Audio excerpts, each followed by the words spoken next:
नमस्कार। येन बद्धो बलिराजा दानवेंद्रो महाबला तेन त्वामपि बध्नामि रक्षे माचल माचल। इस श्लोक को सुनते ही आपको रक्षा सूत्र बंधन की स्मृति आ गई होगी। रक्षाबंधन के दिन तो ठीक ही है, अन्य समय में जब आप किसी पूजा अर्चना, यज्ञ, हवन, अभिषेक आदि में होते हैं तो उस धार्मिक कार्य की समाप्ति के बाद पुरोहित आपके हाथ में एक सूत्र बांधते हैं और इस श्लोक का उच्चारण करते हैं। हमारा देश अनेक संदेशप्रद, व्यवहारिक और प्रकृति से समन्वय रखने वाले त्योहारों के लिए जाना जाता है। इसी क्रम में श्रावण मास की पूर्णिमा को, जो इस वर्ष 30 अगस्त को पड़ रही है, रक्षाबंधन का त्यौहार है, जो पूरे भारतवर्ष में बड़े धूमधाम से मनाया जाता है। भारतवर्ष का पड़ोसी राज्य नेपाल में भी इसको बड़े धूमधाम से मनाते हैं। इस पर्व की शुरुआत कब हुई, कैसे हुई, इसके लिए हमारे शास्त्रों में दो प्रसंग मिलते हैं। एक आपका श्रीमद् भागवत, पद्म पुराण और स्कंद पुराण है, जिसमें वामन अवतार की कथा है। दैत्यराज बलि अपने दान वृत्ति के कारण बहुत ही प्रभावी हो चला था और इंद्र को अपने सिंहासन पर खतरे का एहसास होने लगा था। दान करना तो अच्छी बात है, लेकिन उस दान का उद्देश्य क्या है? तप करना अच्छी बात है, शक्ति अर्जित करना अच्छी बात है, धन अर्जित करना अच्छी बात है, लेकिन उसका स्रोत और उद्देश्य क्या है, ये महत्वपूर्ण होता है। तो बलि का उद्देश्य था स्वर्ग में कब्जा करना।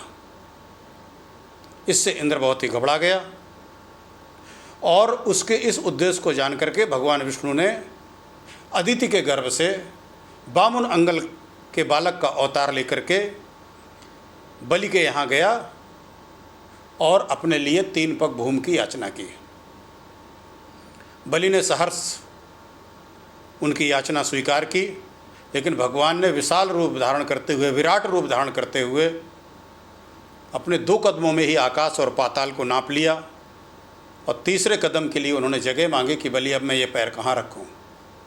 पूरी पृथ्वी उस समय बलि के कब्जे में आ चुकी थी, वो विजय कर चुका था, लेकिन वो तो भगवान एक पैर से ही नाप चुके थे। तब बलि ने कहा कि प्रभु मेरे शरीर पर, और उसके शरीर पर पद रखते ही बलि जो दैत्यराज थे वो पाताल चले गए। ये भक्त प्रहलाद के वंशज थे। दैत्यवंश को हम आप जानते हैं, हिरण्याकश्यप हिरण्याक्ष से प्रारंभ हुआ। लेकिन अपनी इस दान वृत्ति के कारण भगवान ने कहा कि बलि आप वरदान मांगो, मुझसे कुछ मांगो। तो बलि ने कहा प्रभु मुझे कुछ नहीं चाहिए, आप तो स्वयं भिखारी बन के मेरे पास आए हैं, याचक बन करके। बस मेरी एक इच्छा है कि जब मैं आँख खोलूँ तो आपका दर्शन हो। बलि को दिए गए इस वचन से भगवान बंध गए और रात दिन भगवान को पाताल में बलि के सामने रहना पड़ा, क्योंकि जब भी आँख खोलेगा मुझे दिखना चाहिए। इसको लेकर के माता लक्ष्मी को बहुत परेशानी हुई। उन्होंने देवर्षि नारद से कहा कि देवर्षि, भगवान तो आपके जाकर के वहाँ बंधन में बंध गए हैं वचन के, मुझे कोई रास्ता बताइए। तब देवर्षि ने लक्ष्मी जी को कहा कि आप जाकर के बलि को रक्षा सूत्र का बंधन करिए और जब वो आपसे कुछ मांगे तो आप अपने पति को इस वचन से मुक्त करा लें। लक्ष्मी जी ये बात मान करके बलि के यहाँ गई। बलि के हाथ में उन्होंने रक्षा सूत्र बांधा। बलि ने कहा देवी ये क्या है? बोले कहा मैं आज से आपको अपना भाई मानती हूँ और अपने सौभाग्य की रक्षा के लिए ये मैं रक्षा सूत्र आपके हाथ में बांध रही हूँ। तो बलि ने कहा बताओ बहन, मैं क्या कर सकता हूँ आपके लिए? बोले कहा भैया आप मेरे पति को उस वचन से मुक्त कर दें जो वचन उन्होंने आपको दिया है, यानी जब आप आँख खोलें तो आपके सामने रहें। बलि ने सहर्ष भगवान को उस वचन से मुक्त कर दिया। वो दिन कहते हैं यही श्रावण पूर्णिमा का दिन था। ये हमारी तिथियाँ, ये हमारा सनातन तो अनंत काल से चला आ रहा है। सनातन का अर्थ ही है कि शुरुआत से, न जिसका आदि पता है और अंत तो जिसका होना ही नहीं है, जो सर्वदा विद्यमान था। तो उस दिन ये पूर्णिमा थी और उसी स्मृति में ये जो श्लोक पढ़ा जाता है, एन बद्धो बलि राजा दानवेंद्रो महाबली, कि जिस सूत्र ने महान दानी दैत्यराज बलि को बांध लिया था, यानी वचन से बांध लिया था, तेन त्वामपि बदनामी, उसी सूत्र से मैं आपको भी बांध रहा हूँ। रक्षे माचल माचल, आप मेरी रक्षा से कभी विचलित ना हो, यानी अडिग बने रहें, और ये सूत्र भी अचल बना रहे, यानी आपको इसकी स्मृति बना रहे। एक प्रसंग तो ये है। दूसरा प्रसंग भविष्य पुराण में आता है, जिसमें प्रसंग मिलता है कि आप जानते हैं कि देवासुर संग्राम होता रहता है और दैत्यों ने इंद्र की जो नगरी है उस पर जाकर के अवंतिका में कब्जा कर लिया, इंद्र को पदस्थ कर दिया। उससे जो इंद्राणी थी उसको बड़ी चिंता हुई। उन्होंने देवगुरु बृहस्पति से पूछा कि इस संकट से मेरे पति कैसे मुक्त होंगे, देवों को फिर से अपनी अलकापुरी कैसे मिलेगी। उसको लेकर के बृहस्पति ने बताया कि देवी, आप अभिमंत्रित ये रक्षा सूत्र अपने पति के हाथ में बांधिए और फिर उनको युद्ध के लिए प्रेरित करिए। निश्चित रूप से असुरों के पराजय होगी और पति की विजय होगी। यही कार्य इंद्राणी ने। इसमें दो बातें मिलती हैं। एक तो ये मिलता है कि इंद्राणी ने स्वयं जाकर के इंद्र के हाथ में ये रक्षा सूत्र बांधा और ये प्रार्थना की कि प्रभु मेरे पति को इतना समर्थ बनाए कि वो दैत्यों असुरों को पराजित कर सकें और अपने राज्य की पुनः प्राप्ति कर सकें, स्वर्ग राज्य की।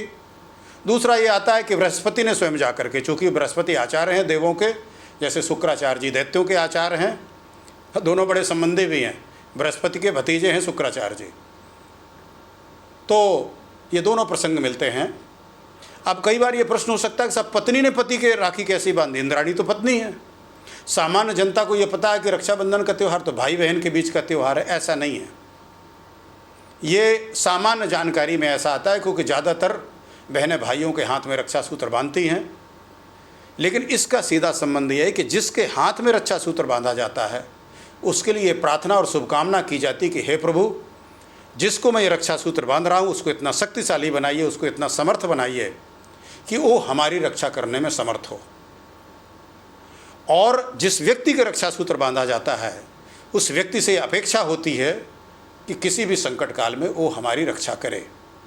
इसलिए यजमान पुरोहितों को भी रक्षा सूत्र बांधते हैं और पुरोहित भी यजमानों को रक्षा सूत्र बांधते हैं कि धार्मिक कर्मकांडों, तपस्या, मंत्रों आदि से हमारा पुरोहित भी हमारी रक्षा करे। और पुरोहित यजमान से करता है कि यजमान भी हमें धर्म कार्य करने में सुविधा हो, उसके लिए हमारा पोषण करे, हमारी सुविधाओं का, हमारे लिए आवश्यक वस्तुओं का इंतजाम करे। यही भाई बहन का भी है। पहले जो गुरु होते थे, गुरुकुल में शिक्षा प्राप्त करने के बाद उस शिष्यों को रक्षा सूत्र बांधते थे।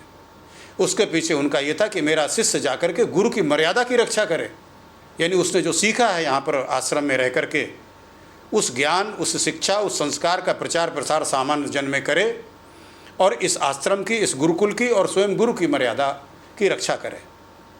और शिष्य अपने गुरु को भी बांधते थे, गुरु से यही अपेक्षा करते थे। राजस्थान में ये छत्राणी भी अपने पतियों को रक्षाबंधन बांधती हैं और वहाँ पर जो इसका जिक्र मिलता है वहाँ दो प्रकार का रक्षा सूत्र है। एक राम राखी कहलाती है, एक चूड़ा राखी कहलाती है।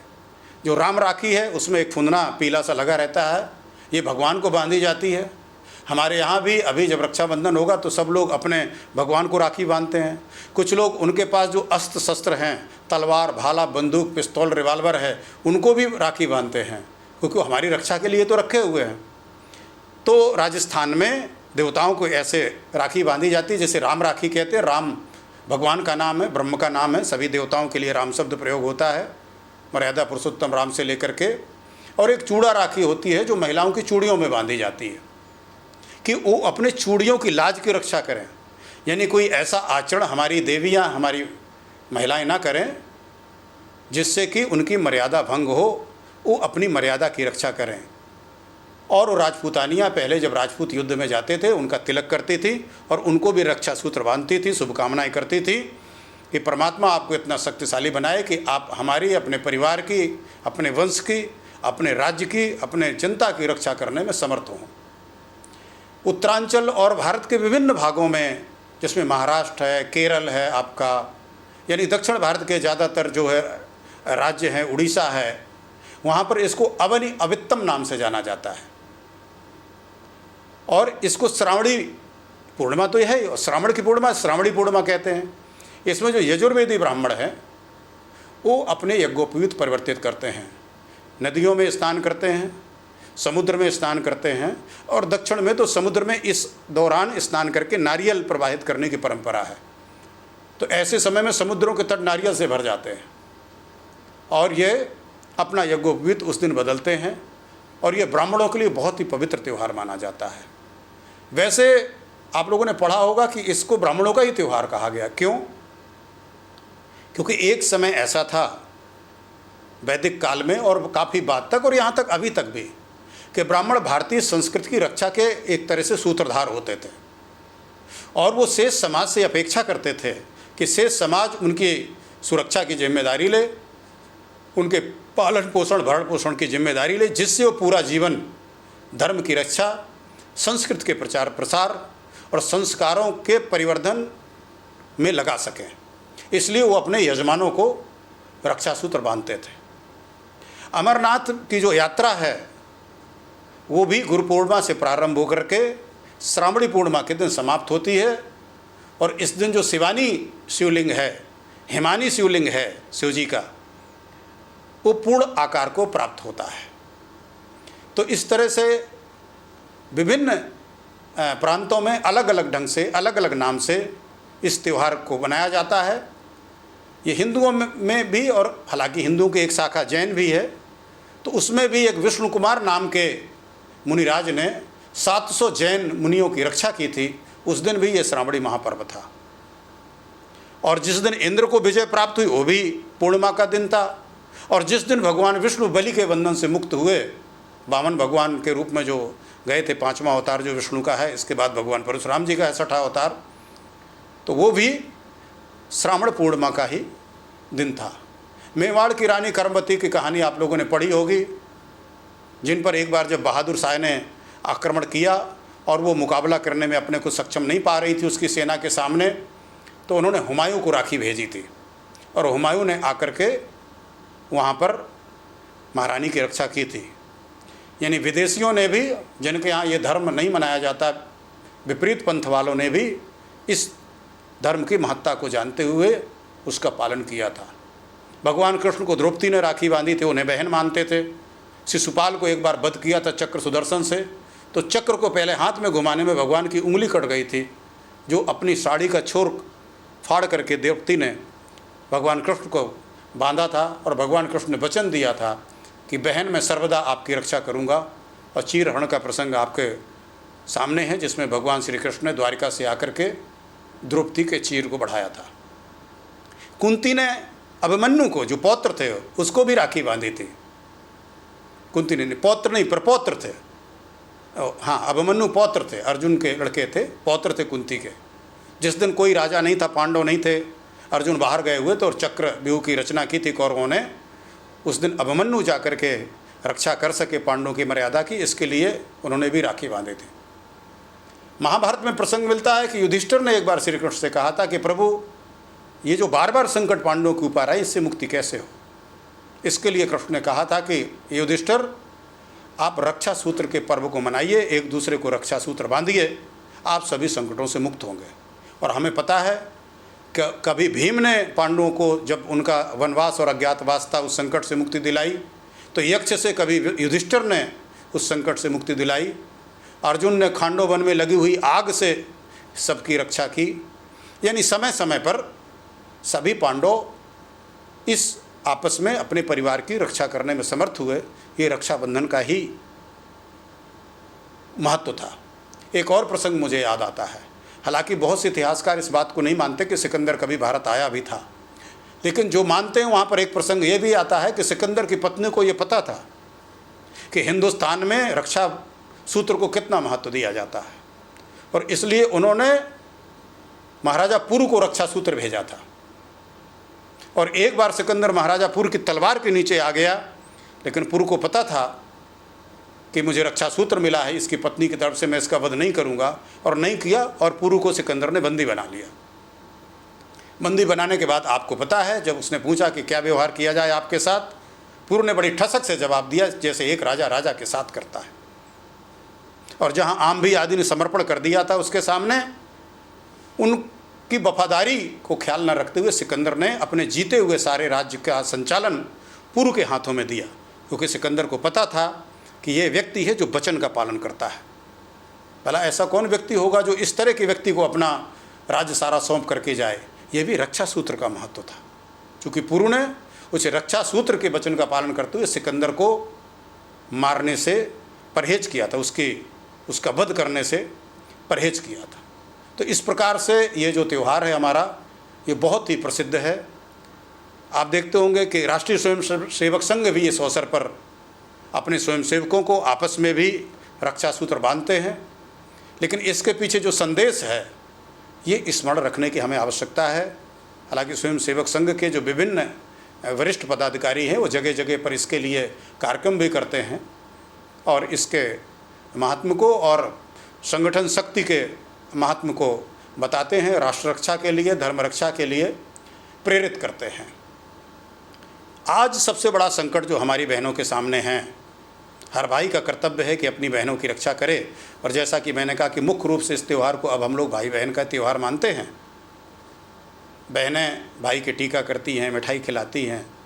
रक्षा सूत्र भी अब तरह तरह के चल गए हैं। वैसे तो ये सूत्र ही होना चाहिए, लेकिन इस भौतिकता के युग में और व्यापारी युग में, चूँकि जो व्यापारी वर्ग है हर जगह अवसर देखता है, वो हर जगह संकट में भी अवसर ढूंढता है और आपदा में भी अवसर ढूंढता है और त्यौहार में भी अवसर ढूंढता है। हमारे विभिन्न त्यौहार ऐसे हैं जो व्यापार के लिए बन गए हैं, चाहे वो अक्षय तृतीया का त्यौहार हो, चाहे वो आपका धन्वंतरी वाला जिसे धनतेरस कहते हैं, जिसमें स्वास्थ्य ही धन है और स्वास्थ्य से संबंधित है, लेकिन उसको भी खरीद फरोख्त से ले लिया गया। कोई बात नहीं है, व्यापार भी चलना ही चाहिए, वो भी अपने परिवार के लोग हैं। तो बहनें अपने भाइयों को राखी बांधती हैं, लेकिन अब वो अपेक्षाएं करने लगी हैं भाइयों से। अपेक्षा करिए तो सिर्फ अपनी रक्षा की करिए, आपकी कुल की मर्यादा, आप भी अपने कुल की मर्यादा रखिए। भाइयों का कभी शर्म से अपनी बहनों के किसी आचरण से सिर ना झुके, और बहनें भी किसी प्रकार से अपने को असहाय ना महसूस करें, क्योंकि देखिए माता पिता तो हमेशा जिंदा रहते नहीं। तो मायका कहते हैं कि माँ का मायका होता, जब माँ नहीं रही तो मायका ख़त्म। तो ऐसा नहीं होना चाहिए। भैया और भाभियों का कर्तव्य है कि जब तक वो जिंदा हैं अपनी बहन की मान मर्यादा, उसके सम्मान के लिए तत्पर रहें। और बहनों की ये है कि कोई ऐसा कार्य न करें जिससे भाइयों को शर्म से अपना सिर झुकाना पड़े। आज इस सोशल मीडिया और मोबाइल क्रांति ने बहुत सी विपदाएं सामने रखी हैं। आज संयोग से मैं एक गोष्ठी में था, वहाँ विभिन्न प्रकार की चर्चाएं हो रही थी। यह है कि साहब बेटे बेटियां मोबाइल में लिप्त होकर के गलत कदम उठा ले रहे हैं, गलत राह पर जा रहे हैं। उसमें गंदी गंदी फिल्म देख करके पत्नी कुछ उस तरह का व्यवहार अपेक्षित करते हैं जिस वजह से विखंडन हो रहा है। क्योंकि जो गंदगी आजकल जो विलू फिल्मों में जो आज मोबाइल में उपलब्ध है, ऐसी साइट्स, पोर्न साइट लाखों की संख्या में अवेलेबल है, उसको देख करके ये अपेक्षा करते हैं कि हमारा साथी भी कुछ इसी तरह का व्यवहार करे, और वो जब नहीं होता है तो उससे संघर्ष होता है। और कितने तलाक और विच्छेद इस कारण से हो रहे हैं। अरे हे राम, कितनी बड़ी नीचता, कितनी बड़ी निकृष्टता पर हम उतारू हो चुके हैं। हमें क्या सनातनी हिंदू और वैदिक धर्मानी कहने का हक है क्या इन सब चीज़ों के आगे? बहुत बड़ा संकट है। इसके लिए जब वहाँ मंथन हुआ तो हमने एक उपाय सुझाया, अगर आप सब भी कर सको तो ये जो समस्या है धर्म परिवर्तन की और लव जिहाद की, दोनों दूर हो सकती है। धर्म परिवर्तन की समस्या क्यों है? क्योंकि हम तो आधे से ज़्यादा धर्म परिवर्तन कर चुके हैं।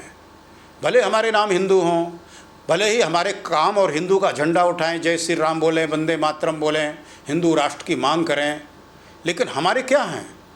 हम जन्मदिन को बर्थडे मनाते हैं, अंग्रेजी तिथि से हम उसका आयोजन करते हैं, सारा काम अंग्रेजी तिथियों में करते हैं, एनिवर्सरी मनाते हैं वो भी अंग्रेजी तिथि को मनाते हैं, जबकि हम विवाह शोध करके अपनी सनातन और वैदिक संस्कृति से करते हैं, उन तिथियों पे करते हैं। लेकिन जो उसका उत्सव मनाते हैं 1 साल बाद ही हम वो सब भूल जाते हैं। वो मुहूर्त, ना तो जन्मदिन का वो मुहूर्त हमें याद रहता, जिस घड़ी, जिस नक्षत्र, जिस राशि, जिस चंद्रमा, जिस सूर्य जब जहाँ संचरण कर रहे थे और हमारे नवग्रह, उसके अनुसार हम कहाँ मनाते हैं, जबकि वो तो तिथियाँ हर साल आती हैं। हमें अंग्रेजी इतने, हम आधे क्रिश्चियन बन चुके हैं। मैं झारखंड के कुछ लोगों से बात कर रहा था, बोले कहा साहब यहाँ धर्म परिवर्तन की बहुत समस्या है। हमने कहा मुस्लिम का धर्म परिवर्तन क्यों नहीं होता, क्रिश्चियंस का कोई धर्म परिवर्तन क्यों नहीं कराता? क्योंकि उनकी वेशभूषा, उनका आचरण ये दिखाता है कि वो स्केप गॉट नहीं है, उनको साधारणतया शिकार नहीं बनाया जा सकता। बट हम तथाकथित हिंदू स्केप गॉट दिखते हैं, क्योंकि हमारे पास हिंदू मात्र कहने के अलावा और है क्या? हमने मस्तक पर तिलक छोड़ा, हमने शिखा छोड़ी, हमने यज्ञोपवीत छोड़ा। क्यों छोड़ा? कभी रहा होगा खतरा इसके लिए, अब तो नहीं है। अब तो अपनी सरकार है, अपने लोग हैं, ये हम क्यों नहीं धारण कर पाते? गारंटी है जो व्यक्ति तिलक धारण करेगा, शिखा रखेगा मोटी सी, कभी उसको धर्म परिवर्तन का शिकार नहीं होना होगा। आप कह सकते हैं साहब हमारे आदि बंधु भोले भाले हैं, गरीब हैं, इसलिए धर्म परिवर्तन उनका हो जाता है। नहीं नहीं, गरीबी कहाँ नहीं है। किस जाति और वर्ण में, किस धर्म में, किस पंथ में गरीबी नहीं? मुस्लिम गरीब नहीं है क्या? क्रिश्चियंस गरीब नहीं है क्या? बहुत बड़ी गरीबी है मुस्लिम्स में, लेकिन वो अपने पंथ के पक्के हैं, अपने विश्वास के पक्के हैं, अपनी नमाज के, अपने वालेकुम अस्सलाम के, अपनी टोपी के, अपने पाजामा के, अपनी दाढ़ी के, वो पक्के हैं। और हम किस चीज़ के पक्के हैं? सिर्फ दूसरों की कमी निकालने में, दूसरी जातियों के बारे में झूठी झूठी कहानियाँ गढ़ने में। और हे भगवान, हमारे नायक भी यही कर रहे हैं, तरह तरह की कहानियाँ गढ़ के सिर्फ समाज में विच्छेदन पैदा कर रहे हैं।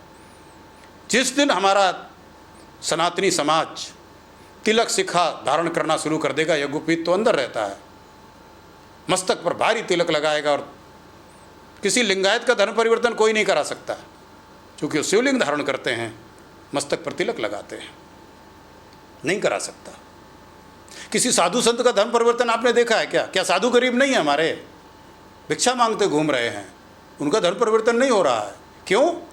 क्योंकि उनकी अपनी एक पहचान ही कुछ सनातनी है। वो भगवा वस्त्र धारण करते हैं, तिलक लगाते हैं, रामानंदी लगाएं, सैव लगाएं, कैसा भी लगाएं, जोगी बने, उनके अपने चिन्ह हैं। उनको कोई प्रेरित नहीं करता उस कार्य के लिए। वही लोग प्रेरित किए जाते हैं, वही लोग ठगे जाते हैं, वही धोखा खाते हैं, जो अपने को तथाकथित रूप से सेकुलर दिखाने के चक्कर में अपने संस्कार, अपना स्वभाव सब कुछ छोड़ करके बैठे हुए हैं। तो धर्म परिवर्तन ना हो उसके लिए और सारे उपाय तो सरकारें कर भी रही हैं, कानून भी बन रहे हैं, कार्रवाइयाँ भी हो रही हैं। लेकिन जो संगठन इस कार्य के लिए प्रतिबद्ध हैं, गंभीर हैं, कृपा करके वो ये बात अपने लोगों में प्रचारित करें और इस बात के लिए प्रेरित करें। हम गारंटी देते हैं 90% समस्या का समाधान हो जाएगा। कोई आकर के धर्म परिवर्तन के लिए प्रेरित नहीं करेगा, आपको, आपके समाज को दिग्भ्रमित नहीं कर पाएगा। अब दूसरी बात आती है, बेटियों को कैसे बचाएं दिग्भ्रमित होने से। वो चाहे दूसरे पंथ में जा रही हों, जैसे हम लफ्ज़ जिहाद कहते हैं कई बार, कि वो कंठी धारण करके, माला पहन के और हाथ में रक्षा सूत्र पहन करके, ऐसे मोंजी पहन करके, आदि आदि करके अपने को हिंदू नाम रख करके इस तरह की चीज़ें हो जा रही, धोखा दे करके। अभी केरल वाली एक आपने फिल्म देखी ही जो आई है, और रोज़ अखबारों में और सोशल मीडिया में और मेन स्ट्रीम मीडिया में खबरें मिलती हैं। बहुत साधारण सा उपाय है, वस्त्र विन्यास तो हो ही अपने जैसा। दूसरा, प्रत्येक माँ और बड़ी बहन अपनी बेटी और छोटी बहनों का मोबाइल शाम को ज़रूर चेक करें और सख्त हिदायत दें कि कोई मैसेज डिलीट नहीं किया जाएगा। इसी तरह से प्रत्येक बाप और बड़ा भाई अपने बेटे और छोटे भाई का भी मोबाइल चेक करें। जब विवाह हो जाए तो पति का पत्नी भी चेक करे और पत्नी का पति भी चेक करे। कोई संदेश नहीं मिटाया जाएगा। अगर मिटाया जा रहा है, कोई कहे कि नहीं वो ऐसा ऐसा आ गया था इसलिए मिटा दिया, मैं जानती नहीं या जानता नहीं कौन था, तो बताओ ना बेटा किसका आया था, हम निपटेंगे ना उससे। कौन सा संदेश आया था आप हमें दीजिए, हम देखते हैं किस नंबर से आया था। साइबर सेल काम रही है, हमारी पुलिस सक्रिय है, विभिन्न प्रकार के नंबर डिस्प्ले किए गए हैं। 90% समस्या का समाधान हो जाएगा। जिस दिन हमारे बच्चे और बच्चियां जो अभी नाबालिग हैं और बालिग भी हों, क्योंकि बालिग होकर के भी जब बाहर चली जाती हैं तो शर्म से सिर तो झुकता है ना हमारा, और वो भी बाद में कष्ट उठाती हैं। हम ऐसे, आप लोग भी देखते होंगे जो घटनाएं घट रही हैं, और हम तो ऐसे सैकड़ों, चूँकि पुलिस का अधिकारी हूँ, समाज से जुड़ा हुआ हूँ, नित्य प्रति ऐसी दर्जनों घटनाएं आती हैं कि जिसमें उनका प्रताड़ना होता है, वो बेच दी जाती हैं, वेश्यावृत्ति करने के लिए मजबूर की जाती हैं, उनको उनके भगवान, उनके आस्था, उनके विश्वास को लेकर के अपमानित किया जाता है, उनके देवों, उनके संस्कारों के विरुद्ध विपरीत टिप्पणियाँ की जाती हैं, वो आत्महत्या को मजबूर होती हैं, और कई को तो विदेश ले जा कर के, हे राम राम, कहने में बड़ा कष्ट होता है इस तरह की चीज़ों के। तो ये त्यौहार इस संकल्प का प्रतीक बने, और इसके लिए सहर्ष हमारे भाई और बेटियां तैयार हों कि हमारी कोई ऐसी बात नहीं होगी जो हम अपने अरे माता पिता से बड़ा कौन है शुभचिंतक, जिसने पाल पोस करके आपको बड़ा किया है, चाहे वो पुरुष संतान हो या स्त्री संतान हो, और फिर आप तो देवियां हैं हमारी, और इनकी रक्षा को उपाय करें। वैसे तो सारी चीज़ें हमारी बहनों के पास ही हैं, शक्ति दुर्गा जी के पास है, धन संपत्ति वैभव लक्ष्मी जी के पास है, विद्या बुद्धि ज्ञान सरस्वती जी के पास है, लेकिन उन बहनों की मर्यादा की रक्षा और मर्यादा रक्षा करने के जितने भी उपाय हो सकते हैं, हमारे सभी भाई इस पवित्र रक्षाबंधन के पर्व पर ऐसे सारे उपाय करें, जिससे हमारे समाज को, हमारी सरकारों को भी, हमारे राष्ट्र को विभिन्न प्रकार की समस्याओं का समाधान, परेशानी ना हो, उस करने में अपनी ऊर्जा व्यय न करनी पड़े, हम खुद इतने जागरूक हों, और सरकारों का ध्यान हमारे विकास के लिए, हमारे लिए और अच्छी योजनाएं बना करके आगे बढ़ने के लिए हो। तो आज के लिए इतना ही। मेरा यह भी प्रार्थना है कि इस संदेश को सभी भाई बहन अपने अपने भाई बहनों को प्रेषित करें, इसको अधिक से अधिक प्रचारित और प्रसारित करें, जिससे हम जो विभिन्न प्रकार की विडंबनाएं, जो दुर्घटनाएं हमारे परिवारों के साथ हो रही हैं, उन परिवारों से बचें, और वास्तव में ये त्यौहार सिर्फ हंसी ठिठोली, गाना बजाना, नए कपड़े पहन करके मिठाई खाना खिलाना, रूठना मनाना, पैसे के लिए झगड़ना, पैसा लेना, इन सब चीज़ों तक सीमित ना रहे। इसका शुद्ध सांस्कृतिक, धार्मिक और सांस्कारिक संदेश पूरे समाज में फैले, दूसरे लोग भी इस त्यौहार को मनाने के लिए गर्व करें, जिस तरह से सिकंदर की पत्नी ने किया, जिस तरह से हुमायूं ने जिस वचन का पालन किया। स्वतंत्रता संग्राम के समय भी ऐसी बहुत सी चीज़ें हुई। रविन्द्रनाथ टैगोर ने 1905 में बंग आंदोलन के समय ऐसी अनेक रचनाएं की जो है। तो ये अनेक अवसरों पर इस त्यौहार को विभिन्न संदर्भों में प्रयोग किया गया है। अब तो ऐसी फिल्म संदेश की बनती नहीं, हालांकि विगत अभी कुछ दिनों में बनी है, अन्यथा तो पहले राखी नाम रखना और राखी का त्यौहार मनाना।